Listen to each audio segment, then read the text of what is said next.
Okay, today we are picking up with Africa, and typically in class we discuss certain countries and look at their history as a part of our world history, but in this case we're going to be looking at the entire continent of Africa. Eventually we will focus on certain nations within Africa, but at first off, we're just going to look at like the entire history of it, what they had in common.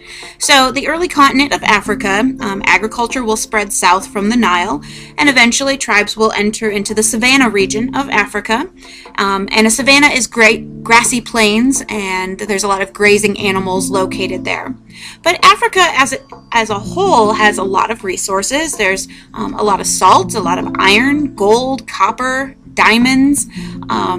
Eventually, the tribes will raise cattle, and this was important because cattle were sort of a form of currency because they would use it in marriage alliances, they would use it for treaties with other neighboring tribes, they would use it in trade, they would use cattle to form an alliance with maybe a warring tribe. It was their currency of the time. As the Sahara Desert begins to grow, there's going to be more of a migration of the people further and further south into Africa until the entire continent will be inhabited. That's the word I'm looking for.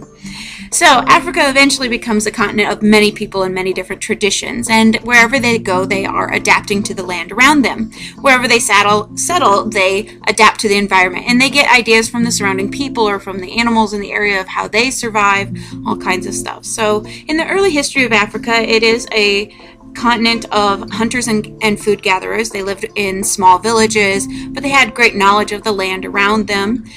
They would use plants as healing products as well as food supply.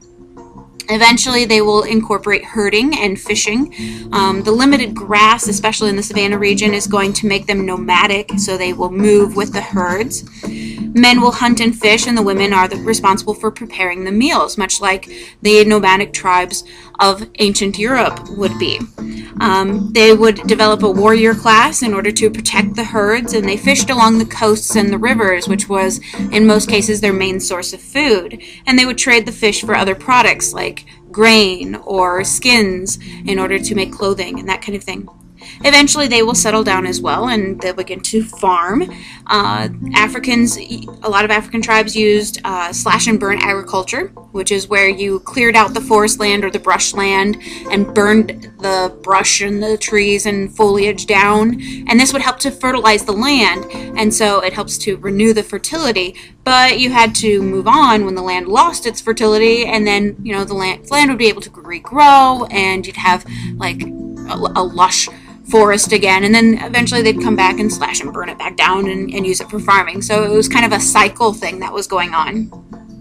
Within Africa, we're going to see a lot of different forms of government come about, but most of them have some similarities in that there was a lot of sharing of power, especially with the elders of the community. Usually the elders would meet and voice their opinion, and typically the older you were, the more valued your opinion was because you had more experience. And so that's kind of something unusual, or something that's very common to Africa but unusual in the world. Family patterns. Family was the basic unit of society. You had your nuclear family of the parents and children who worked together, and oftentimes you'd have many generations living together under one roof. In Africa, we see an interesting development with lines of descent, and it was kind of like a transfer of power sort of thing. Sometimes a culture would have a patrilineal, which means they pass their inheritance through their father, from father to son, and so on and so forth. But occasionally there will be areas that do a matrilineal descent, which means that it passed through the mother. And the reason for this is that they kind of figured, sometimes you don't, like if a woman's pregnant, you don't always know who the dad is other than who she says it is. But you know that you came through your mother. So sometimes they felt that was a safer insurance of the proper bloodline gaining the power. religious beliefs in Africa, in very early Africa, many gods and goddesses. They also believed that they could control the forces of nature, and the African tribes would have dances and chants in order to try and please the gods or goddesses. And eventually Christianity and Islam will be brought to Africa. They'll be brought with traders from Europe and other parts of the world, and those will also gain a foothold. African arts, early African arts included things like rock paintings. Obviously the pyramids would be included in that, but also things like rock churches built out of stone. They worked with ivory and rock and stone and cloth, and most of these early African arts are very closely tied to their religion. Their literary traditions of this time, they did have written records. Mostly it was through their art is how they got their written records. They had a very strong tradition of an oral passing down of the history or stories. And they were told through professional poets called griots. And these griots would go from village to village and tell the history and tell the stories. And they were teaching lessons and that kind of thing. Long distance trade will eventually come about in Africa. The wealth and the wealth of the empires of Africa is just astounding of how wealthy they were. Because when you think of Africa today, you don't think wealth at all. And so the wealth of them at this time was just astounding. They did have the camel, and the camel helped bring some economic and social changes to Africa. The camel could walk 20 to 30 miles per day. It could carry up to 500 pounds. And so it's a means of transporting goods from one area to another, especially in the northern part of Africa. Eventually, however, manufactured goods are going to be needed in order to continue to reap the resources of Africa. So we're going to look at a couple of early civilizations in Africa. The first are the Mali, and the Mali had a very strong and agricultural and commercial base. It had one of the largest populations of African tribes in Africa at this time. They had enormous wealth. They numbered roughly 8 million people, so that's a lot of people. The first ruler of the Mali was Sundiata, and he is going to expand the Mali tribe, the Mali civilization, into a financial and trading center. But probably the most famous ruler of the Mali is a man named Mansa Musa. And I just saw something earlier this week about Mansa Musa and how if you took out inflation, if you compared all the rich people in the world from past and present, Mansa Musa was at the top, and there's nobody even close to being next to him. That he was the wealthiest person throughout history. So eventually he's going to expand the Mali civilization. He has these caravan trade routes that go all through Africa. He eventually converts to Islam. And as a part of the religion of Islam, he was supposed to make a pilgrimage to Mecca, so he decides to do that. So he travels with this huge entourage to Mecca to do his pilgrimage, and on the way he stops in Cairo, which is a major city in Egypt.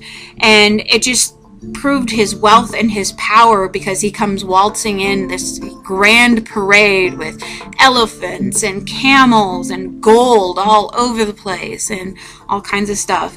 That same thing that I was telling you about earlier said that when he came through Egypt, he devastated their economy because he spent so much gold that now there was so much more gold available in Egypt that their economy just kind of dropped. Just because he visited, because he had that much money. It's just amazing. So he goes to Mecca, and he eventually returns back home, and he brings back with him a bunch of architects and scholars and artists and teachers and all kinds of stuff, because they're attracted to his wealth, but they're also thinking, oh, maybe I can get something out of this. And he brings them with him back to his capital city of Timbuktu, and Timbuktu becomes sort of this center of scholarship and Islam and trade and diversity and intermarriage, because all these cultures are starting to come to Timbuktu, because it was the place to be. Another early civilization is Ethiopia, or the kingdom of Aksum. And Ethiopia will early on convert to Christianity, which is kind of unusual for African nations, because many of them are very Islamic today. But Ethiopia will convert to Christianity. The traders that they were trading with from Europe brought in the idea and with their goods, and eventually the Ethiopians, or the Axums, will adopt Christianity.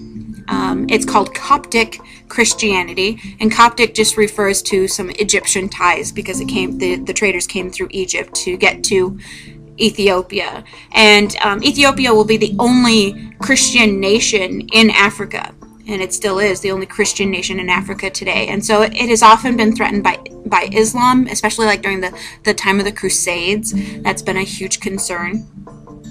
By 650 BCE, everyone else is Muslim around them, and so they kind of have had to stand as the lone one against the many. Among the other major civilizations in Africa, South African kingdoms will also move to some prominence. They're kind of isolated because they tend to be more removed from the rest of the continent and the rest of the world, because they're in the south of Africa. You have to get through jungle to get to them, sort of thing. But one of the major civilizations is the civilization of Great Zimbabwe. Great Zimbabwe, the excavations from the early sites show these great stone buildings, that it was a farming community, that they stored their grain, their economy and their government. They did do trade with India and China, and we know that because in the excavations they found like Asian ceramics and copper workings and some gold and all kinds of stuff.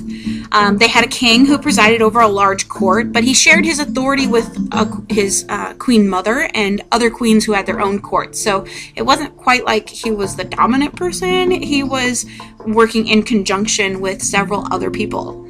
Eventually, the Zimbabwe civilization is going to decline because they overexhaust the soil and they just couldn't produce the same amount of food. And when your people begin starving, that's when you start having issues and dissension, and so there's a civil war that breaks out. And when you're in the middle of a civil war, you don't get a whole lot of chances to do trade, so they begin to lose trade with other cultures.